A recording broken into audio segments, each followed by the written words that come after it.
Ya itulah yang kemudian saya ingat bahwa kita semua ini diberikan sabda. Kita semua itu mungkin ada yang menjawab saya sudah tanah subur, ya nggak apa-apa, tidak masalah. Tetapi menjadi tanah subur itu juga nggak sekali jadi, tetapi ada perjuangan untuk kemudian bisa menjadi tanah yang subur, membersihkan berbagai halangan agar diri kita bisa menghasilkan banyak buah. Maka pertanyaan pertama yang mungkin bisa kita tanyakan pada diri kita adalah, halangan apa yang membuat saya ini tidak berbuah gitu loh. Mungkin malas, mungkin sombong, mungkin apa, banyak sekali. Apa yang membuat saya tidak berbuah untuk menghasilkan banyak buah seperti yang disampaikan dalam Injil tadi? Itu hal pertama yang bisa kita tanyakan. Dan kalau kita sudah tahu apa halangan kita, lalu apa yang mau kita lakukan agar halangan ini atau batu-batu atau semak duri itu bisa kita bersihkan, sehingga tanah dalam diri kita itu bisa menjadi tanah yang subur dan akhirnya berbuah. Mari kita renungkan diri kita masing-masing, menjawabnya dalam hati kita, dan semoga kita semua bisa berbuah dalam Kristus.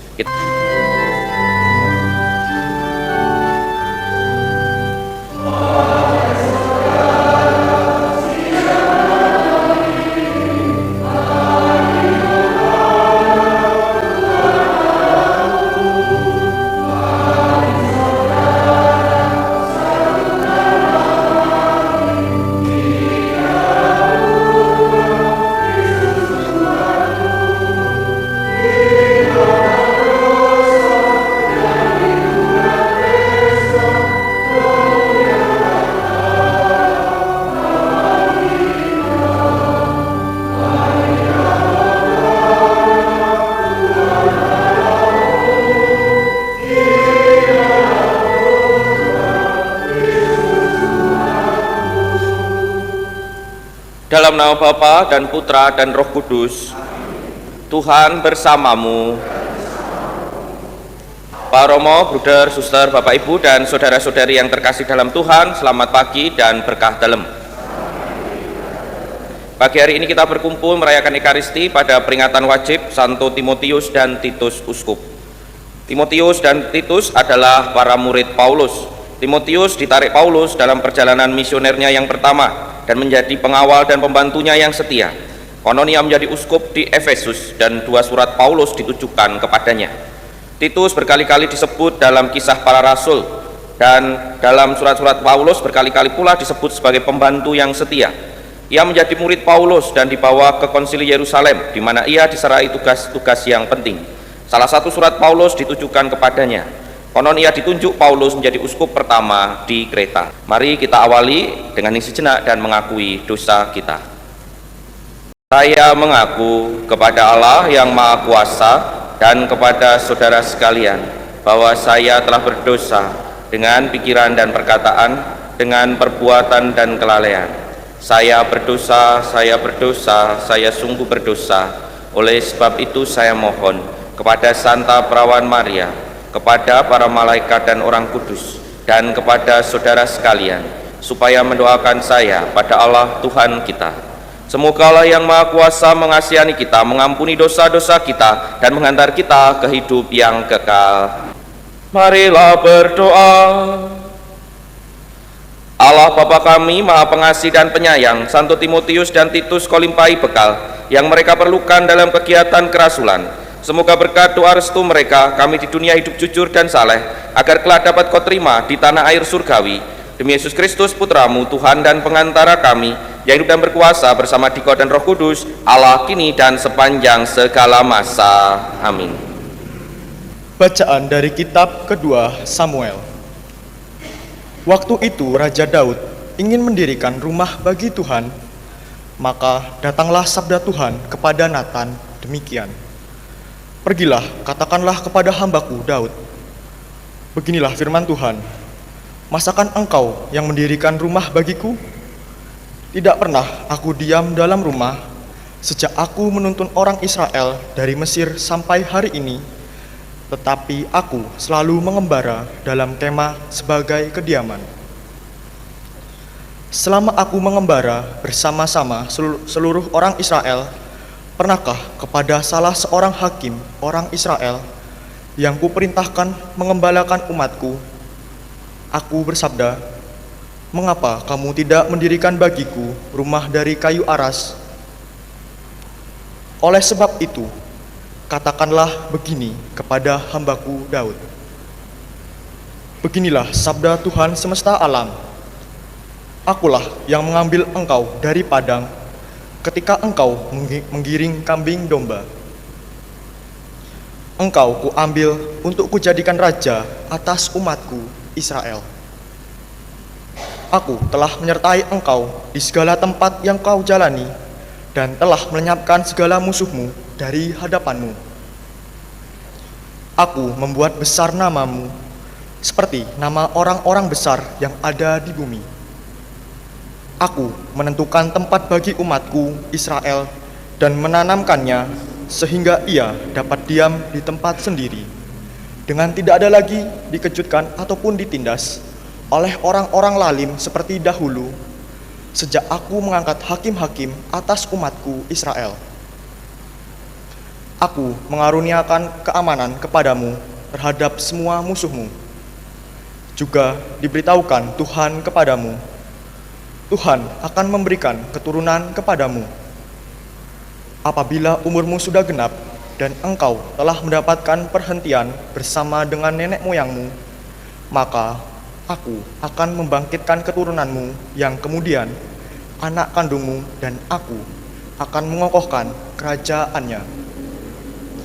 Dialah yang akan mendirikan rumah bagi namaku, dan aku akan mengokohkan tahtanya kerajaan untuk selama-lamanya. Aku akan menjadi bapanya, dan ia akan menjadi putraku. Apabila ia melakukan kesalahan, maka aku akan menghukum dia dengan rotan yang dipakai orang dan dengan pukulan yang diberikan anak-anak manusia. Tetapi kasih setiaku tidak akan hilang daripadanya, seperti yang kuhilangkan daripada Saul yang telah kujauhkan dari hadapanmu. Keluarga dan kerajaanmu akan kokoh untuk selama-lamanya di hadapanku.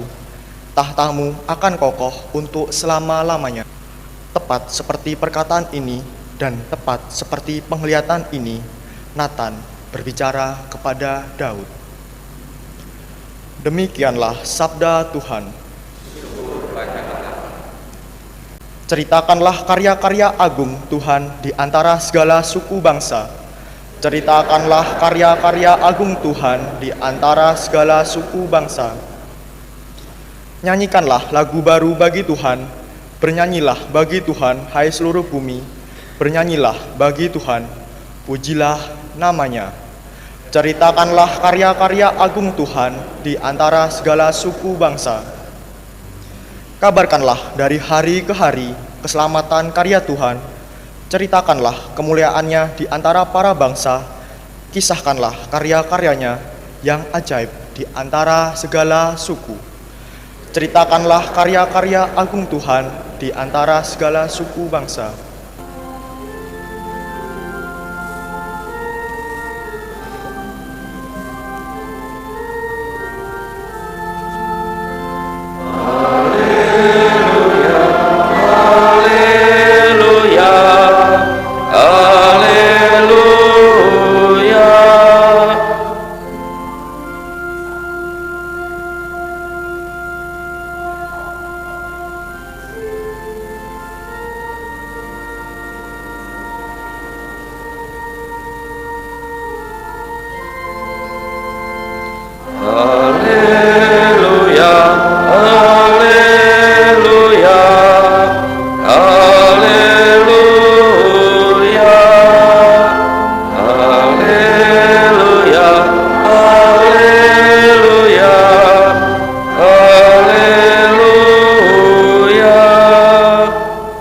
Tuhan bersamamu.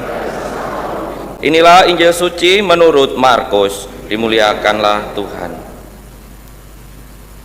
Pada suatu hari Yesus mengajar di tepi danau Galilea. Maka datanglah orang yang amat besar jumlahnya mengerumuni dia, sehingga ia terpaksa naik sebuah perahu yang sedang berlabuh, lalu duduk di situ, sedangkan semua orang banyak di darat di tepi danau. Dan Yesus mengajarkan banyak hal kepada mereka dalam bentuk perumpamaan. Dalam ajarannya itu, Yesus berkata, "Dengarkanlah, ada seorang penabur keluar untuk menabur. Pada waktu ia menabur, sebagian benih jatuh di pinggir jalan. Lalu datanglah burung dan memakannya sampai habis. Sebagian jatuh di tanah berbatu-batu yang tidak banyak tanahnya, lalu benih itu pun segera tumbuh karena tanahnya tipis. Tetapi sesudah matahari terbit, layulah ia dan menjadi kering karena tidak berakar. Sebagian lagi jatuh di tengah semak duri, lalu makin besarlah semak itu dan menghimpitnya sampai mati, sehingga benih itu tidak berbuah. Dan sebagian jatuh di tanah yang baik, lalu tumbuh subur dan berbuah. Hasilnya ada yang 30 kali, ada yang 60 kali, dan ada yang 100 kali lipat. Dan Yesus bersabda lagi, siapa mempunyai telinga untuk mendengar, hendaklah ia mendengarkan. Ketika Yesus sendirian, para pengikut dan ke-12 murid menanyakan arti perumpamaan itu, jawabnya, kalian telah diberi rahasia kerajaan Allah, tetapi kepada orang luar segala sesuatu disampaikan dalam perumpamaan, supaya sekalipun melihat mereka tidak menangkap, sekalipun mendengar mereka tidak mengerti, biar mereka jangan berbalik dan mendapat ampun. Lalu Yesus berkata kepada mereka, tidakkah kalian memahami perumpamaan ini? Jika demikian, bagaimana kalian dapat memahami semua perumpamaan lainnya? Penabur itu menaburkan sabda. Orang di tepi jalan tempat sabda itu ditaburkan ialah mereka yang mendengar sabda, lalu datanglah iblis dan mengambil sabda yang baru ditaburkan di dalam mereka. Demikian pula yang ditaburkan di tanah berbatu-batu ialah orang yang mendengar sabda itu dan segera menerimanya dengan gembira, tetapi sabda itu tidak berakar dan tahan sebentar saja. Bila kemudian datang penindasan atau penganiayaan karena sabda itu, mereka segera murtad. Dan yang lain yang jatuh di tengah semak duri ialah yang mendengar sabda itu, tetapi sabda itu lalu dihimpit kekhawatiran dunia, tipu daya kekayaan, dan keinginan-keinginan akan hal lain, sehingga sabda itu tidak berbuah. Dan akhirnya yang ditaburkan di tanah baik ialah orang yang mendengar dan menyambut sabda itu, lalu berbuah, ada yang 30 kali, ada yang 60 kali, dan ada yang 100 kali lipat. Demikianlah sabda Tuhan, terpujilah Kristus. Bapak Ibu dan saudara-saudari yang terkasih dalam Tuhan, mungkin Bapak Ibu ada yang bertanya-tanya, kok bacaan ini beda karo sing tak baca untuk persiapan, karena yang kita gunakan hari ini adalah bacaan untuk misa harian, bukan untuk perayaan Santo Titus dan Timotius, karena kami lihat Santo Titus dan Timotius itu peringatan wajib, bukan pesta seperti yang kemarin. Kalau kemarin kan pesta bertobatnya Santo Paulus. Nah, besok Jumat juga ada peringatan wajib Santo Thomas Aquinas, itu bacaannya juga harian, maka kemudian kami menggunakan bacaan harian. Ini sebelum bertanya-tanya, karena netizen itu suka bertanya-tanya begitu nah, itulah yang harus dijelaskan di awal. Dan bacaan hari ini menarik, meskipun bukan dari bacaan Santo Titus dan Timotius, tetapi sungguh menggambarkan bagaimana Santo Titus dan Timotius menjadi para pengikut Paulus, yaitu bahwa para pengikut Paulus itu juga bukan dari orang yang langsung baik begitu saja, tetapi ada proses, ada sebuah perjuangan untuk menjadi pengikut Kristus yang sungguh sejati, termasuk Santo Titus dan Santo Timotius. Tadi dalam pengantar saya sudah sebutkan bahwa keduanya itu murid Paulus, dan keduanya itu tidak langsung mengakui Kristus begitu saja, tetapi ada proses. Dan itu sesuai dengan bacaan yang dalam bacaan Injil tadi, bagaimana ada tanah di pinggir jalan, tanah berbatu penuh semak duri, dan juga tanah yang subur. Mungkin kita semuanya kalau ditanya kita termasuk tanah yang mana, itu saya nggak tahu. Kalau Bapak Ibu, para romo, saudara-saudari kalau ditanya begitu mau menjawab apa. Tetapi kami dulu para frater ketika rekoleksi tentang bacaan ini, ketika ditanya tanah yang mana, itu jarang sekali yang menjawab tanah yang subur, hampir tidak ada. Mungkin saking rendah hatinya saya nggak tahu, tapi rata-rata tidak ada yang menjawab tanah yang subur, tetapi juga tidak ada yang menjawab tanah di pinggir jalan, tidak ada. Tetapi rata-rata dua, berbatu atau bersemak duri begitu loh. Lalu romo pembimbing kami mengatakan tidak apa-apa kalau tanahnya masih tanah berbatu dan tanah bersemak duri. Karena apa? Karena yang paling penting adalah berani tidak membersihkan batu itu, berani tidak membersihkan semak durinya. Maksudnya adalah apa yang membuatmu terhalangi untuk berbuah banyak dari jenis tanah yang kamu miliki. Ya nanti harapannya lalu menjadi tanah yang subur. Ya itulah yang kemudian saya ingat bahwa kita semua ini diberikan sabda. Kita semua itu mungkin ada yang menjawab saya sudah tanah subur, ya nggak apa-apa, tidak masalah. Tetapi menjadi tanah subur itu juga nggak sekali jadi, tetapi ada perjuangan untuk kemudian bisa menjadi tanah yang subur, membersihkan berbagai halangan agar diri kita bisa menghasilkan banyak buah. Maka pertanyaan pertama yang mungkin bisa kita tanyakan pada diri kita adalah, halangan apa yang membuat saya ini tidak berbuah gitu loh. Mungkin malas, mungkin sombong, mungkin apa, banyak sekali. Apa yang membuat saya tidak berbuah untuk menghasilkan banyak buah seperti yang disampaikan dalam Injil tadi? Itu hal pertama yang bisa kita tanyakan. Dan kalau kita sudah tahu apa halangan kita, lalu apa yang mau kita lakukan agar halangan ini atau batu-batu atau semak duri itu bisa kita bersihkan, sehingga tanah dalam diri kita itu bisa menjadi tanah yang subur dan akhirnya berbuah. Mari kita renungkan diri kita masing-masing, menjawabnya dalam hati kita, dan semoga kita semua bisa berbuah dalam Kristus. Kita hening sejenak. Agunglah misteri iman kita.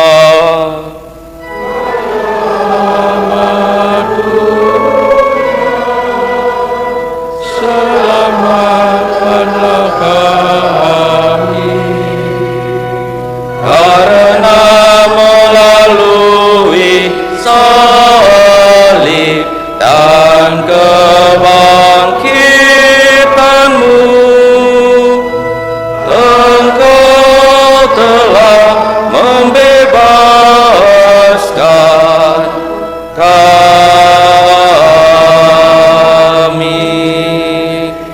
Bukannya kalian yang memilih aku, tetapi aku yang memilih kalian. Kalian telah kutetapkan agar pergi dan menghasilkan buah, dan agar hasilmu tinggal tetap. Marilah berdoa. Allah Bapa kami, sumber segala kebaikan, kami telah Kau segarkan dengan santapan suci. Kini kami mohon semoga kami seperti Santo Timotius dan Titus memberi wujud nyata kepada iman kami, serta menghayatinya dalam hidup sehari-hari. Demi Kristus Tuhan dan pengantara kami. Amin. Terima kasih atas kebersamaan kita pada perayaan Ekaristi pagi ini. Mari sekarang kita mohon berkat Tuhan untuk perjuangan hidup harian kita. Tuhan bersamamu dan bersama rohmu. Semoga kita semua diberkati oleh Allah yang Maha Kuasa, Bapa, Putra, dan Roh Kudus. Amin. Saudara-saudari, pergilah mewartakan Injil Tuhan. Syukur kepada Allah.